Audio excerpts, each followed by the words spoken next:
ఇలాగే పాస్టర్ గారు వాక్యం చెప్తున్నారు, పైన ఉన్న వాటిని వెతకండి, పైన ఉన్న వాటిని వెతకండి అంటే అందులో ఒకడు ఉన్నాడు బుడ్డోడు. పాస్టర్ గారు ఏంటి పైన ఉన్న వాటిని వెతకమంటున్నారు అని ఇంటికి వెళ్ళాడట.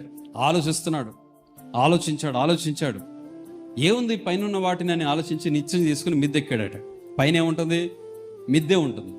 నిత్యం తీసుకుని మిద్దెక్కితే ఆ మిద్దె మీద క్యారేజీల్లో లడ్డూలు చేస్తున్నట్టు, మంచి మంచి లడ్డూలు అమ్మ చేసిందనమాట.